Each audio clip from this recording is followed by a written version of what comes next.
Hello दोस्तों, online classes में आप सभी का स्वागत है। दोस्तों, आज के इस वीडियो में हम मेमोरी के बारे में अध्ययन करेंगे। मेमोरी में हमने प्राथमिक मेमोरी के बारे में अध्ययन कर चुके थे। अब हमारी आती है secondary memory.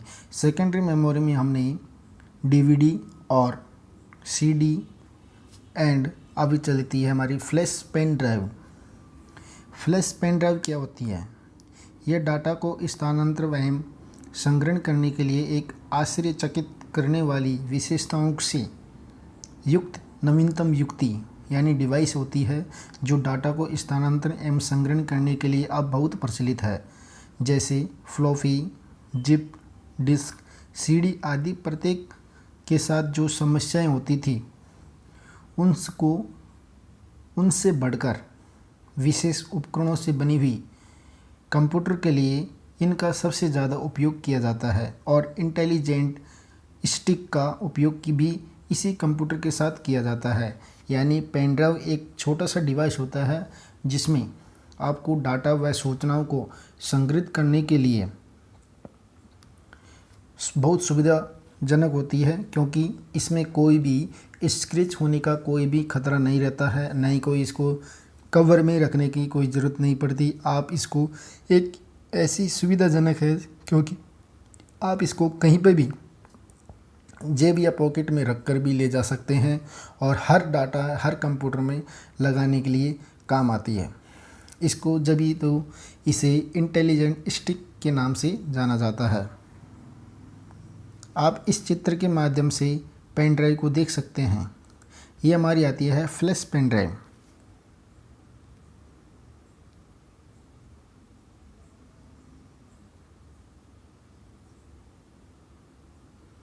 Flash pen drive होती है जो कंप्यूटर के जो यूएसबी पोर्ट होता है, यूएसबी पोर्ट यानी यूनिवर्सल सीरियल बस। यूएसबी की फुल फॉर्म होती है यूनिवर्सल सीरियल बस। यूएसबी पोर्ट में इस पेन ड्राइव को लगाया जाता है और इस पेन ड्राइव का जो आकार आपको चित्र में भी दिखाया था, ये बहुत छोटी होती है क्योंकि ये एक सुविधाजनक होती है। आप इसको पॉकेट में कहीं पे भी रख कर आसानी से रखा जा सकता है और इसकी जो क्षमता होती है कैपेसिटी 1 GB से लेकर 1 TB तक पेन ड्राइव मिल जाती है।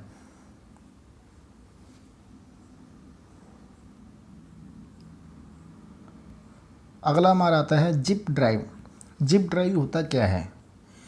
जिप ड्राइव दोस्तों, यह एक जिप ड्राइव यानी फ्लॉपी डिस्क के बाद चुंबकीय माध्यम यानी मैग्नेटिक मीडिया के माध्यम से इसको बनाया जाता है, जिस पे सीडी राइटर से पूर्व जिप ड्राइवर ही सबसे अधिक प्रचलित था, जिसमें बैकअप उपकरण की सुविधा भी उपलब्ध थी। और जब जिप ड्राइवर सीडी राइटर से काफ़ी फ़ायदा हुआ तो इसमें डाटा संग्रहण करने के लिए जो उपकरण में काम में ली जाने वाली जो जिप कार्टिज, अब जिप कार्टिज को काम में ली जाती है, जिसे जिप कार्टिज के नाम से भी जाना जाता है। यानी डाटा को स्टोरेज करने के लिए जो उपकरण काम में लिया जाता है उसको जिप कार्टिज कहा जाता है।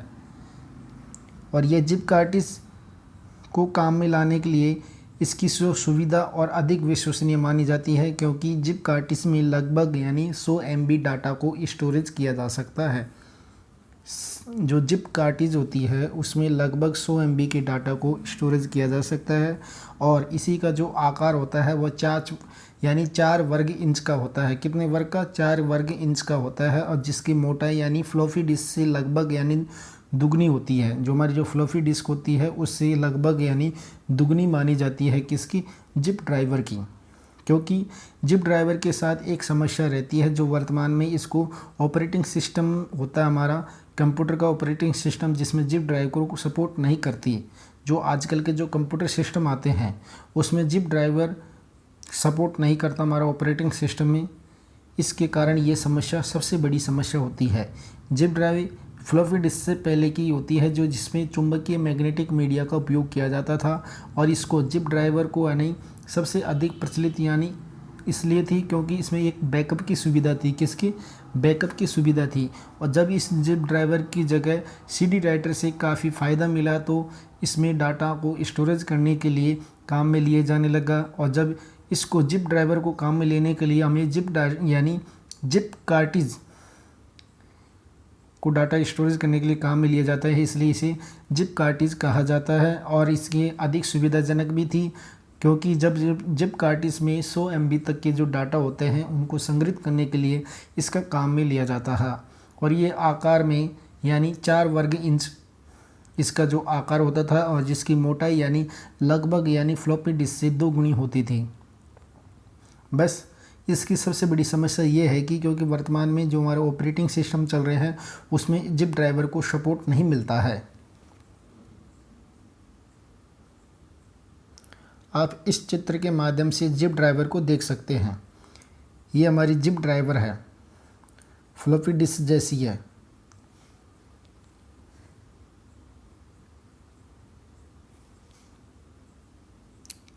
अगला हमारा मेमोरी डिवाइस में आता है ब्लू रे डिस्क।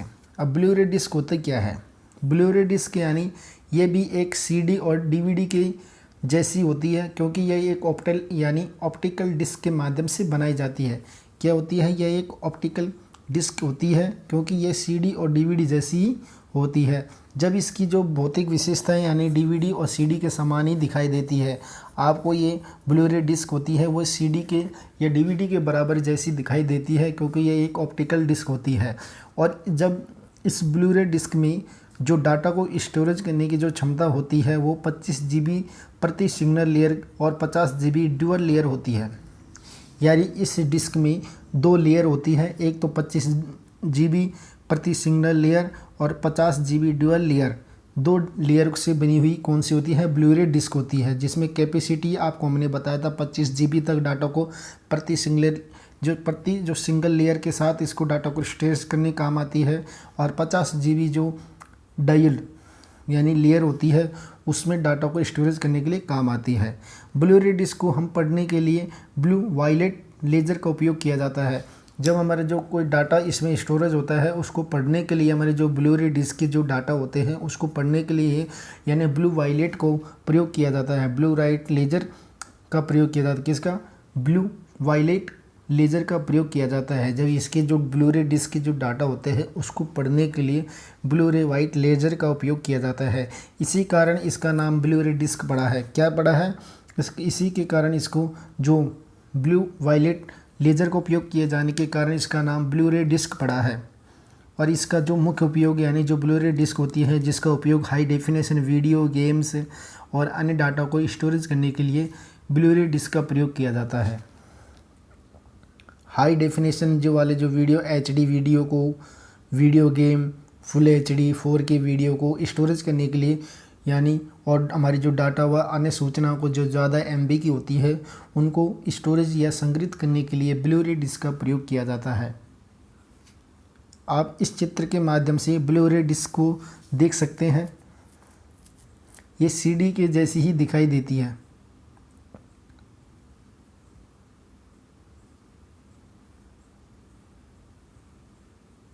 यह है ब्लू रे डिस्क। CD जैसी ही दिखाई राउंड में होती है। हाई डेफिनेशन वीडियो को स्टोरेज करने के लिए और हमारे जो वीडियो गेम होता है जो ज़्यादा MB खाता है उसको स्टोरेज करने के लिए ब्लू रे डिस्क का प्रयोग किया जाता है। जबकि इसके जो डाटा होता है उसको पढ़ने के लिए ब्लू रे वायलेट लेज़र का प्रयोग किया जाता है। उसके बाद हमारा आती है इनपुट युक्तियाँ यानी इनपुट डिवाइस। अब इनपुट डिवाइस कौन कौन सी है? इनपुट डिवाइस की सहायता से हम या यूजर के द्वारा कंप्यूटर में जो आंकड़े, सूचनाएं और जो हमारे जो कमांड होते हैं, जो निर्देश को डालने में सुविधा होती है, क्योंकि इन्हीं डिवाइस के माध्यम से मानवीय भाषा में जो दिए गए डाटा व निर्देशों को कंप्यूटर में समझने या योग्य संकेत में परिवर्तन करता है और ये अक्षर, संख्याओं और वह अन्य चिन्ह के द्वारा कंप्यूटर भाषा में इसको फीड करने के लिए काम में आता है।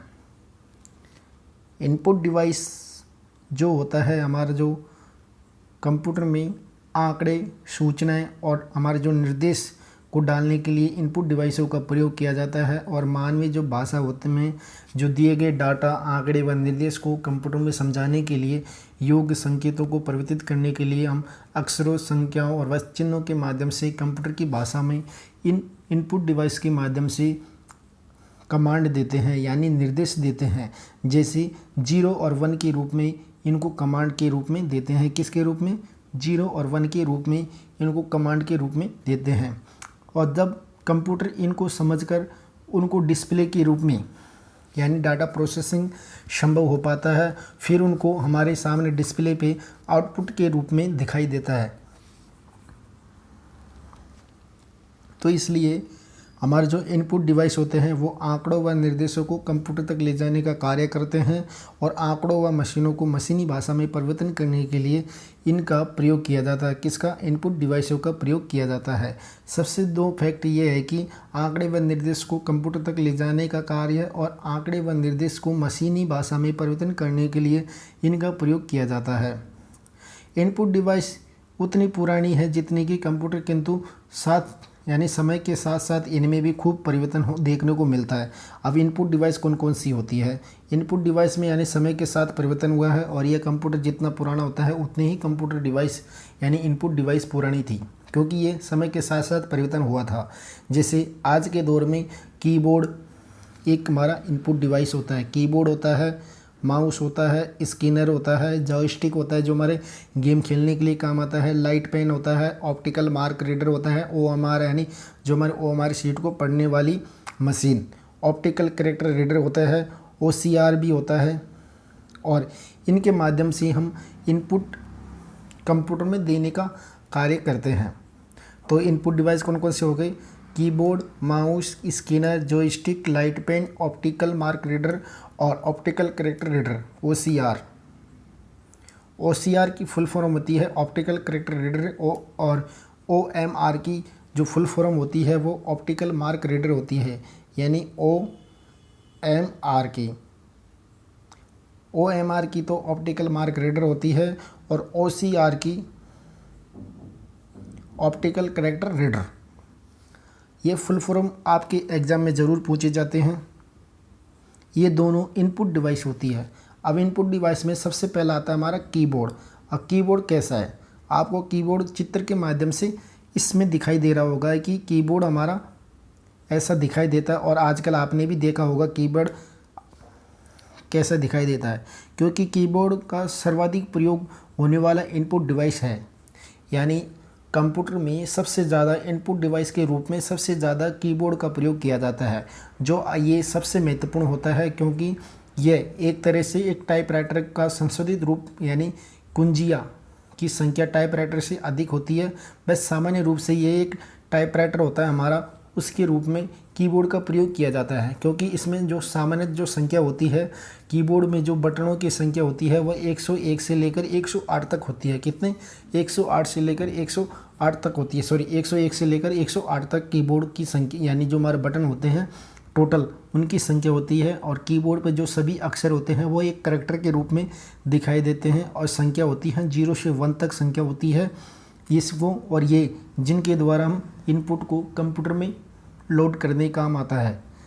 यानी कीबोर्ड डिवाइस जो होता है जो इनपुट का सबसे महत्वपूर्ण डिवाइस माना जाता है और सर्वाधिक प्रयोग किया जाता है, और इसे ये हमारा जो टाइपराइटर होता है उसका संशोधित रूप मान सकती हो, क्योंकि इसमें जो कुंजियाँ होती है वो टाइपराइटर जैसी ही होती है।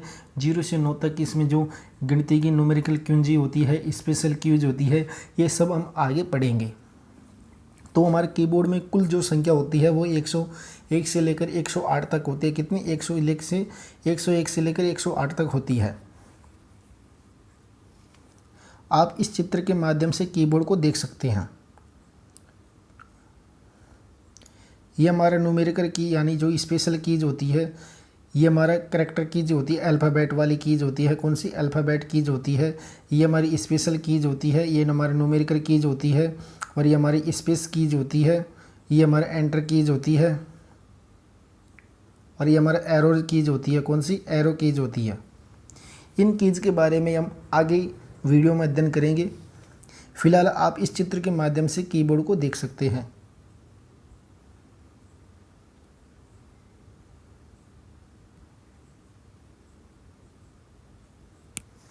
कीबोर्ड एक केबल के माध्यम से हमारा जो सिस्टम यूनिट से यानी जो हमारा सीपीयू होता है उससे जुड़ा हुआ होता है, क्योंकि इसमें प्लग यूनिट के पीछे निर्मित एक सॉकेट लगा होता है। अब सॉकेट आजकल तो यूएसबी पोर्ट के रूप में या फिर वायरलेस कीबोर्ड आने लग गए। पहले एक वायरलेस यानी वायर से जुड़े हुए होते थे जो हमारे यानी जो सीपीयू होता है यानी सिस्टम यूनिट में जुड़ा होता था। और यह कीबोर्ड एक एनकोडर यानी कीबोर्ड एनकोडर होता है जो इसकी कुंजियों को दबाने पर डाटा को 8 बिट यानी जो बिट होता है वो 0 और 1 के रूप में कोड के रूप में बदलने का कार्य करता है। यानी कीबोर्ड एक एनकोडर रीडर होता है जो हमारी किसी भी कोई कुंजी को दबाने के बाद उसके जो डाटा होता है उसको बिट के रूप में 0 और 1 के रूप में बदलने का कार्य करता है। क्योंकि जो कीबोर्ड की जो कुंजियाँ होती है वो टाइपराइटर की तुलना में आसानी से दब जाती है और दबाने के बाद जो तुरंत उंगली उठा लेनी पड़ती है, जिसमें जो हमारे कीबोर्ड को दबाने में जो कितना समय लगता है उसमें 0.5 से अधिक समय तक कुंजी को दबाए रखने पर कीबोर्ड एक बार ही एक कैरेक्टर को संकेत यानी कंप्यूटर में प्रविष्ट किया जाएगा। अब आप समझे नहीं, हम समझाते हैं। क्योंकि कीबोर्ड की जो टाइपराइटर होती है, जो टाइपराइटर होता है उसकी तुलना में कीबोर्ड की कुंजियाँ सरल रूप से दब जाती है। अब कोई भी कीबोर्ड की कुंजी पे आपने 5 सेकंड से ज़्यादा दबा दिया ना तो वो एक से अधिक बार उसी कुंजी को दबाए तुरंत दबता जाएगा। एक मतलब बार बार वह एक ही कैरेक्टर को फीड करता जाएगा। इसमें टाइम कितना लगता है 0.5 सेकंड का समय से अधिक दबा दिया ना कीबोर्ड के बटन को तो एक ही अक्षर को दबाए रखेगा वो।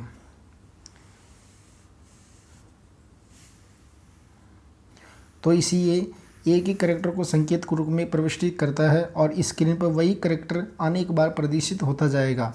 इसे टाइम मिस्टेक कहते हैं, यानी टाइप मिस्टेक कहते हैं। क्या कहते हैं? टाइप मिस्टेक के नाम से जाना जाता है। कितने नाम से? टाइप मिस्टेक के नाम से जाना जाता है। जो बार बार एक ही 0.5 सेकंड से अधिक दबाए रखा तो उसको बार बार उसी कैरेक्टर को दब जाएगा और उसको टाइप मिस्टेक के नाम से कहते हैं। इस क्रिया को 10 बार प्रति सेकंड होती है। कितनी बार? ये 10 बार प्रति सेकंड होती है। यह क्रिया होती है वो 10 बार कैरेक्टर दब सकता है, उससे ज़्यादा बार एक कैरेक्टर यानी नहीं दबेगा। कीबोर्ड की अब विभिन्न कुंजियों के बारे में अध्ययन करेंगे। अब कीबोर्ड में कौन कौन सी कुंजियाँ हैं उनके बारे में अलग अलग अध्ययन करेंगे। एक होती है वर्णमाला कुंजी यानी अल्फ़ाबेट कुंजी। अल्फ़ाबेट कुंजी जो होती है वो ए से लेकर जेड तक होती है। कितनी होती है? ए से लेकर जेड तक होती है। अल्फ़ाबेट कुंजी टाइपराइटर में कंप्यूटर की ही कीबोर्ड होती है जिसमें जो मैं अल्फ़ाबेट की होती है वो 1 से जेड तक होती है, ए से जेड तक के रूप में जानी जाती है। जिसमें ए से जेड के रूप में यानी जो इसमें जो हमारे कितने अक्षर होते हैं 26 अक्षर होते हैं। ए से जेड तक 26 अक्षर होते हैं जिनकी अलग अलग कुंजियाँ होती है और ये कुंजियाँ कीबोर्ड के मुख्य भाग को बनाती है और इनका जो क्रम होता है वो निश्चित होता है, यानी फिक्स क्रम नहीं होता, उल्टा सीधा क्रम होता है। और किसी भी अक्षर वाली कुंजी को दबाकर हम मॉनिटर में स्क्रीन पर उस अक्षर को देख सकते हैं। और जो आज के अंग्रेजी के अलावा अन्य भाषाओं में भी कीबोर्ड आने लग गया है। यानी पहले इंग्लिश में ही आता था कीबोर्ड, आजकल तो अलग अलग भाषाओं में उपयोग के आधार पर कीबोर्ड का निर्माण हो गया। और जिसमें कीबोर्ड की जो अल्फ़ाबेट होती है कीज वो 26 होती है। कितनी होती है? 26 कीवर्ड होती है। जिसमें आप यहाँ पे कीबोर्ड की जो कुंजियाँ होती हैं उनको देख सकते हैं अल्फ़ाबेट वाली को। जैसे ऊपर क्यू होती है QWERTYUIOPQ, ये ऊपर की रो होती है। उसके बाद होती है AHDFGHIJKL, ये हमारी मध्यम वाली रो होती है। उसके बाद में नीचे वाली डाउन वाली होती है ZXCVWNM, ये हमारी कीबोर्ड की नीचे वाली रो होती है। तो ये टोटल कीज हमारी कितनी हो गई? 26 कीज तो अल्फ़ाबेट की हो गई 8 से लेकर जेड तक। अगली कीज आती है अंक कीज यानी न्यूमेरिकल कीज। न्यूमेरिकल कीज होती है वो 0 से 9 तक होती है। ये कीबोर्ड के साइड में होती है व्यवस्था। कहाँ पे? हमारे कीबोर्ड के राइट हैंड में होती है। 1 से लेकर 9 तक की कीज होती है और हमारे कीबोर्ड के ऊपर भी होती है। उनको फंक्शन कीज के नाम से जाना जाता है। जबकि टाइम वो न्यूमेरिकल कीज नहीं होती है, वो हमारी फंक्शन कीज होती है। जबकि जो न्यूमेरिकल कीज होती हैं 0 से लेकर 1 तक या 1 से लेकर 9 तक जो हमारे कीबोर्ड की राइट साइड में आती है। उसके बाद आती है फंक्शन कीज। अब फंक्शन कीज कौन सी है? फंक्शन कीज यानी 12 कीज होती है। फंक्शन कीज हमारे कंप्यूटर में 12 कीज होती है।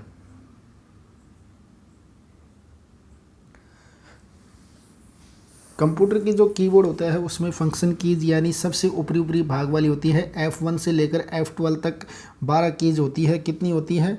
F1 से लेकर F12 तक 12 कीज होती है। और ये कीज यानी जो कीज होती है वो इनका बहुत उपयोग होता है। इनको इसकी कारण इनको फंक्शन कीज के नाम से जाना जाता है, क्योंकि इसके माध्यम से कमांड का आवंटन यानी असाइनमेंट, सॉफ्टवेयर प्रोग्रामिंग और स्क्रीन पर जो मेनू को दर्शाया जाता है वो हम फंक्शन कीज के माध्यम से अलग अलग रूप में दर्शा सकते हैं। और इन फंक्शन कीज का विशेष उपयोग के लिए उपयोग किया जाता है। उसके बाद आती है एरर कीज। एरर कीज को हिंदी में यानी दिशा कीज के नाम से भी जाना जाता है। किस नाम से? दिशा कीज के नाम से जाना जाता है। एरर कीज हमारी लगभग 4 कीज होती है। एरर कीज कितनी होती है? 4 कीज होती है, जो कर्सर के रूप में कार्य करती है। किसके रूप में? कर्सर के रूप में कार्य करती है, क्योंकि यह कीबोर्ड के जो निचले दाएं भाग में स्थित होती है। कितने? निचले दाएं भाग में स्थित होती है। इसको जो एरोज कीज की पहचान ये होती है दोस्तों, क्योंकि इसमें तीर का निशान बना रहता है। ऐसे तीर का निशान बना रहता है, ये हमारी एरोज कीज होती है। जो हमारे कर्सर के ऊपर नीचे दाएं बाएं ले जाने के काम में इन एरोज कीज का उपयोग किया जाता है, जो स्क्रीन पर यूजर की स्थिति को बताने का कार्य करते हैं। जैसे वह जो टाइप करेगा वही स्क्रीन पर लिखा आएगा। किसके माध्यम से? एरोज कीज के माध्यम से। अगली कीज हमारी आती है जो हमारी करैक्टर कीज आती है। कौन सी? Character keys. करैक्टर कीज को हिंदी में विशेषाक्षर कहा जाता है, क्योंकि इसमें सिंबल कीज के रूप में लिखी होती है। किसने रूप में? सिंबल के रूप में ये कीज होती है। सिंबल कीज का मतलब कैसे होता है? ये हमारे करैक्टर कीज को इंग्लिश में कहा जाता है, यानी हिंदी में सिंबल कीज भी बोलते हैं, विशेष अक्षर कीज बोलते हैं, और करैक्टर कीज तो अंग्रेजी में बोला जाता है, जिसमें कुछ अक्षरों के सिंबल यानी चिन्ह बने हुए होते हैं, जो हमारे चिन्ह या लिखने के काम में या चिन्ह लगाने या उनको हर चीज़ को फंक्शन के रूप में या करैक्टर के रूप में काम में लिया जाता है। जैसे आप इन कीज को यहाँ पे देख सकते हैं, स्क्रीन पे देख रहे हो, ये हमारी यानी करैक्टर कीज होती है। करैक्टर कीज क्या होती है? करैक्टर कीज होती है जिसमें आपको ये कीज लगभग यानी 12-13 कीज के रूप में काउंटिंग होती है।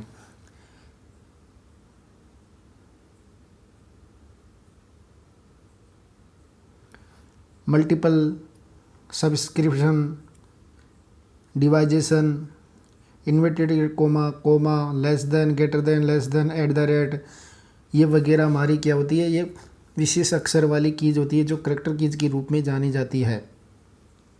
उसके बाद हमारी अगली कीज आती है यानी स्पेशल कीज। स्पेशल कीज वो होती है जिनको हम कुछ विशेष कार्यों के लिए में काम में लिया जाता है। स्पेशल कीज का मतलब होता है जैसे CTRL यानी कंट्रोल कीज होती है, शिफ्ट कीज होती है, डिलीट कीज होती है, एंटर कीज होती है। ये हमारी एक विशेष कीज के रूप में काउंटिंग होती है। किसके रूप में? विशेष यानी स्पेशल कीज के रूप में इनको काउंटिंग होती है। जैसे रिटर्न या एंटर कीज होती है, ये हमारी स्पेशल कीज के रूप में काउंटिंग होते हैं, क्योंकि एंटर कीज का प्रयोग हम सर्वाधिक कीबोर्ड में प्रयोग किया जाता है, क्योंकि कोई भी शब्द, वाक्य या निर्देश लिखने के बाद हम इस कुंजी को दबाने के बाद हम नीचे पैराग्राफ वाली लाइन में पहुंच जाते हैं, और वह मेमोरी में चला जाता है। वह कंप्यूटर कहाँ पे चला जाता है? मेमोरी में, कंप्यूटर की मेमोरी में चला जाता है। जैसे एंटर कीज ऐसी बनी हुई होती है, या फिर जैसे आप इस बॉक्स में देख सकते हो और इस चित्र के माध्यम से एंटर कीज दे सकते हैं। एंटर कीज का माध्यम यानी हम सर्वाधिक उपयोग कीबोर्ड में लिया जाता है, क्योंकि कोई भी शब्द या वाक्य को लिखने के बाद उसके कुंजी को जो दबाया जाता है, उसके बाद वह कंप्यूटर की जो मेमोरी होती है उसमें परमानेंटली सेव हो जाता है। उसके बाद जैसे एंड कीज। एंड कीज का मतलब होता है जैसे आपने कोई भी प्रोग्राम या फंक्शन को खोल रखा है और आप उसको बाहर निकलना चाहते हो, तो आप उसको एंड यानी एंड कीज का प्रयोग किया जाता है। कर्सर्स को स्क्रीन के अंतवाल में लाया जाता है, यानी एंड कीज के रूप में काम में लिया जाता है। और होम कीज का मतलब क्या होता है? होम कीज का मतलब ये होता है दोस्तों, इसका उपयोग कर्सर को स्क्रीन पर बनाए गए किसी डॉक्यूमेंट के प्रारंभ में ले जाने के लिए होता है। यानी जो हमारा कर्सर होता है उसको स्क्रीन पर बनाए गए किसी डॉक्यूमेंट के प्रारंभ में ले जाने के लिए होम कीज का प्रयोग किया जाता है। किसका? होम कीज का प्रयोग किया जाता है। और हमारे जो करैक्टर या किसी भी कोई कीज होती है उसके अंत में पहुंचना या फिर बाहर निकलना कोई भी सॉफ्टवेयर से, तो हम एंड कीज का प्रयोग किया जाता है। किसका? एंड कीज का प्रयोग किया जाता है। उसके बाद आता है back space keys. Back space keys का मतलब होता है दोस्तों, कोई भी कुंजी को उपयोग करने से पहले कर्सर के बाईं की ओर वाला जो अक्षर होता है, हमारा जो कर्सर होता है, जैसे यहाँ पे लिखा राम, तो ये बैक स्पेस कीज का प्रयोग है ना, हम इसको यहाँ से जो कर्सर होता है इसके बाईं वाले करैक्टर को डिलीट करने के लिए कर्सर कीज का प्रयोग किया जाता है, बाईं ओर अक्षर को मिटाने के लिए, यानी हम बैक स्पेस कीज का प्रयोग किया जाता है। किसका? जैसे हमने यहाँ पे राम लिख दिया तो राम की जगह एम को मिटाना है तो हम इस यानी बैक स्पेस कीज का प्रयोग कर देंगे। तो हमारे इसका लाइन ये कहती है कि कर्सर के बाईं ओर, किसके मतलब कर्सर के बाईं ओर वाला अक्षर को मिटाने के लिए बैक स्पेस कीज का प्रयोग किया जाता है। उसके बाद आता है हमारा स्पेस कीज। स्पेस कीज क्या है? स्पेस कीज वो होती है दोस्तों, कीबोर्ड पे जो कीबोर्ड में सबसे लंबी वाली कीज को स्पेस कीज के नाम से जाना जाता है, क्योंकि इसका उपयोग यानी दो अक्षरों के मध्य या अंकों या चिन्हों के मध्य जो स्थान छोड़ने के लिए इस कीज का प्रयोग किया जाता है, उसे स्पेस कीज कहा जाता है। और यह सब कीबोर्ड में सबसे बड़ी कीज को नाम से जाने जाने वाली कीज स्पेस कीज होती है। कौन सी? स्पेस कीज को सबसे बड़ी कीज के रूप में जाना जाता है। उसके बाद हमारे अगली कीज आती है स्पेशल कीज में डिलीट कीज। डिलीट कीज क्या है? डिलीट कीज वो होती है दोस्तों जो कुंजी के कर्सर के जो दाईं ओर वाले जो अक्षर होते हैं उनको डिलीट करने के लिए काम किया जाता है। जैसे यहाँ पे लिखा हमने राम, जो इसको जो दाईं ओर कीज होती है इसको मिटाने के लिए दाईं ओर कि हमारे दाईं ओर वाले कीज को डिलीट करने के लिए ये स्पेशल यानी डिलीट कीज का प्रयोग किया जाता है। जो कर्सर होता है उसके दाईं ओर वाले जो अक्षर होता है उसको मिटाने के लिए डिलीट कीज का प्रयोग लिया जाता है। किसका? डिलीट कीज का प्रयोग लिया जाता है। उसके बाद आती है इंसर्ट कीज। इंसर्ट कीज का मतलब क्या होता है? ये आप इंसर्ट कीज को इसमें देख सकते हैं दोस्तों।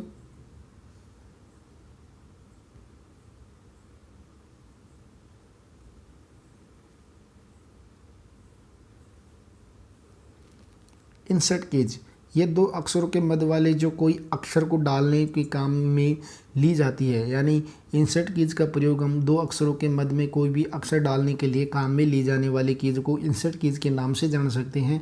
इंसर्ट कीज का सिंबल होता है यहाँ पे जीरो सा जैसा लिखाएगा और नीचे INS शॉर्ट लिखाता है। इंसर्ट कीज में INS शॉर्ट लिखाता है, डिलीट में DL शॉर्ट लिखाता है और एंटर में ENTR लिखाता है। उसके बाद आती है टैब कीज। टैब कीज का मतलब क्या होता है? टैब कीज का मतलब दोस्तों ये हमारी एक लाइन में अथवा अगले लाइन में पहुंचने वाली को उसको टैब कीज का प्रयोग किया जाता है। किसका? Tab keys. टैब कीज में ऐसा एरो चिन्ह लिखाएगा और TAB लिखा आता है। कितना? TAB टैब कीज में लिखा जाएगा। जो हमारा कर्सर होता है उसको एक लाइन में अथवा अगली लाइन में से पूर्व पहुंचने के लिए टैब कीज का प्रयोग किया जाता है।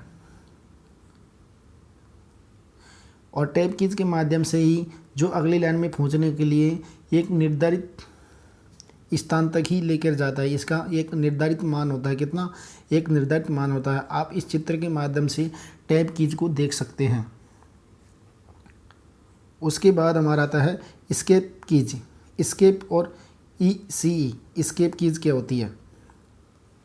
एस्केप कीज का मतलब दोस्तों ये हमारे कीबोर्ड के बाईं और ऊपर के कोने में होती है। जो हमारा कीबोर्ड होता है, जैसे ये कीबोर्ड है तो यहाँ पे एस्केप कीज बनी होती है। कहाँ पे? यहाँ पे एक स्पेस कीज होती है, क्योंकि इसका उपयोग किसी आदेश या कमांड या एंट्री को रद्द करने अथवा पूर्वी कमांड या एंट्री पर ले जाने के लिए एस्केप यानी एस्केप कीज का प्रयोग किया जाता है, जिसको शॉर्ट रूप में ESC बोला जाता है। क्या बोला जाता है? ESC के नाम से एस्केप कीज से जाना जाता है। जो हमारे कीबोर्ड के बाईं ऊपरी कोने में होती है, जो हमारे किसी कमांड या आदेश या एंट्री को रद्द करने या पूर्ववर्ती कमांड को एंटर पर जाने के लिए एस्केप कीज का प्रयोग किया जाता है। उसके बाद आता है, आप इस चित्र में एस्केप कीज को देख सकते हैं। उसके बाद पॉज कीज आती है, यानी पुश कीज को रूप में जाना जाता है। किसको? पॉज कीज या पुश कीज के रूप में जाना जाता है। अब पुश कीज क्या होती है, पॉज कीज क्या होती है? क्योंकि कंप्यूटर पर चल रही कोई भी प्रक्रिया होती है उसको अस्थायी रूप से रोकने के लिए यानी पुश कीज या पॉज कीज का प्रयोग किया जाता है। आप चित्र के माध्यम से यह पॉज कीज, जो हमारे शॉर्ट रूप में PAUSE लिखा हुआ होता है, उसको पॉज कीज के नाम से जाना जाता है। और आप इस चित्र में पॉज कीज का सिंबल भी देख सकते हैं। उसके बाद आती है caps lock keys. Caps lock keys क्या होती है? कैप्स लॉक कीज दोस्तों, कुंजी को दबाने पर जो सभी अक्षर कैपिटल वाले होते हैं वो टाइप हो जाते हैं, और सामान्य अक्षर तो यानी जो कैप्स लॉक होता है, यानी जो कुंजी के कैप्स लॉक कुंजी को दबाने से सभी अक्षर जो हमारे अल्फ़ाबेट होते हैं वो कैपिटल रूप में हो जाते हैं, और जो सामान्य अक्षर टाइप करने के लिए इसे एक बार पुनः दबाना होता है, उसके वापस यानी जो स्मॉल लेटर के रूप में हो जाए, यानी स्मॉल अक्षर के रूप में हो जाते हैं। क्योंकि यह कुंजी सक्रिय होती है, और सक्रिय होती है तो कीबोर्ड के जो ऊपरी दाईं और कैप्स लॉक इंडिकेटर ऑन हो जाता है, यानी यहाँ पे एक लाइट होती है। देखिए दोस्तों, कैप्स लॉक कीज क्या, यानी जो हमारी छोटी बड़ी टेक्स्ट को करने के लिए कैप्स लॉक कीज का प्रयोग किया जाता है। जब इसको कैप्स लॉक कीज को आप दबाओगे तो यहाँ पे 3 इंडिकेटर लाइट जड़ी होती है। कितनी? 3 लाइट होती है, ग्रीन लाइट 3 होती है। कैप्स लॉक जाना है कि यानी जो हमारी एक लाइट है ऑन हो जाती है, और एक लाइट नम लॉक पे हो जाती है। एक लाइट हमारी हमेशा जली रहती है, यानी कीबोर्ड ऑन है या नहीं है। तो ये 3 लाइटों का संकेत होता है, वो हम आगे पढ़ेंगे। तो फिलहाल कैप्स लॉक के लिए यानी जो कीज होती है वो हमारे ये जो अक्षर होते हैं उनको छोटा बड़ी ABCD में करने के लिए काम में लिया जाता है, सिंपल भाषा में। और इनको दबाने पर इंडिकेटर ऑन हो जाता है, यानी एक लाइट ऑन हो जाती है। बंद करने पर ये लाइट बंद हो जाती है, यानी नहीं हटाने पर। उसके बाद आती है हमारी शिफ्ट कीज। शिफ्ट कीज क्या है? शिफ्ट कीज का प्रयोग अधिकांश कुंजियों को ऊपर व नीचे दोनों तरफ अंक व चिन्ह मुद्रित होते हैं, क्योंकि सामान्य रूप से किसी बटन को दबाने से नीचे वाला जो अक्षर टाइप होता है वह ऊपर वाले अक्षर को टाइप करने के लिए उसी कीज को शिफ्ट के साथ दबाना होता है। जैसे यहाँ पे A लिखा है और कोई सिंबल लिखा हुआ है, तो हमें ऊपर वाला जो अक्षर होता है उसको तो ये दबाने पर शिफ्ट वाले पे तो ऐसे लिख देगा, जबकि हम जो नीचे वाला जो अक्षर एक ही कीज में 2 अक्षर लिखे हुए हैं, तो नीचे वाले कीज को लिखना है तो हमें शिफ्ट के साथ A वाले को दबाएंगे, जब जाके हमारा नीचे वाला कीज लिखा आएगा। तो शिफ्ट कीज को इसलिए इसका प्रयोग किया जाता है क्योंकि शिफ्ट कीज अधिकांश प्रयोग की जाती है जो नीचे की तरफ अक्षर व चिन्ह मुद्रित होते हैं। इनमें जो किसी भी बटन को दबाने व नीचे वाले जो अक्षर होता है टाइप वाले, उन्हीं अक्षरों को टाइप करने उसी कीज को शिफ्ट कीज के साथ दबाया जाता है। उसके बाद आता है print screen keys. Print screen keys क्या होती है? प्रिंट स्क्रीन कीज वो होती है दोस्तों, मॉनिटर पे जो कोई स्क्रीन पर जो भी सामग्री प्रदर्शित हो रही है उसको प्रिंट निकालने के लिए प्रिंट स्क्रीन कीज का प्रयोग किया जाता है। किसका? प्रिंट स्क्रीन कीज का प्रयोग किया जाता है, जो आजकल यानी शॉर्टकट यानी स्क्रीनशॉट के रूप में काम में लिया जाता है, या उसको प्रिंट स्क्रीन कीज के नाम से भी जाना जाता है। और इसको हम स्क्रीनशॉट लेने के लिए काम में लिया जाता है। विंडो के साथ प्रिंट स्क्रीन कीज को दाबिए तो आपका जो कंप्यूटर के मॉनिटर पर जो पेज है उसका स्क्रीनशॉट आ जाएगा। उसके बाद आता है स्क्रॉलर कीज। स्क्रॉलर कीज का मतलब ये हमारे माउस में होती है, जो ऊपर नीचे करने के काम में आती है। जो हमारा टेक्स्ट होता है उसको ऊपर नीचे करने के लिए स्क्रॉलर यानी स्क्रॉल लॉक कीज के काम प्रयोग किया जाता है। स्क्रॉल लॉक कीज का प्रयोग यानी जो स्क्रीन को ऊपर नीचे बाएं दाएं सरकाने के लिए काम में ली जाती है। प्रारंभ करने और बंद करने के लिए भी हमें स्क्रॉलर कीज का प्रयोग करते हैं, जो प्रारंभ और बंद करने के लिए टेक्स्ट को ऊपर नीचे या स्क्रीन को ऊपर नीचे दाएं बाएं करने के लिए स्क्रॉलर कीज का प्रयोग किया जाता है।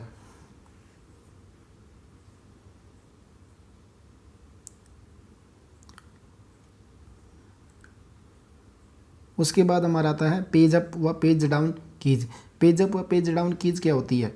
पेज अप व पेज डाउन कीज का कार्य यानी जिस पेज पर जो हम कार्य कर रहे हैं, किया जा रहा है, या फिर उससे पहले वाले पेज को जाने के लिए पेज अप और उसके अगले वाले पेज पर जाने के लिए पेज डाउन कीज का प्रयोग किया जाता है।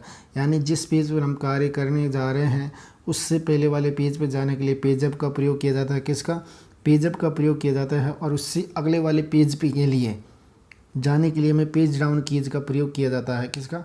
पेज डाउन कीज का प्रयोग किया जाता है। उसके बाद आती है न्यूमेरिकल कीज। न्यूमेरिकल कीज के बारे में हम अगले वीडियो में अध्ययन करेंगे। फिलहाल इतना ही। नमस्कार।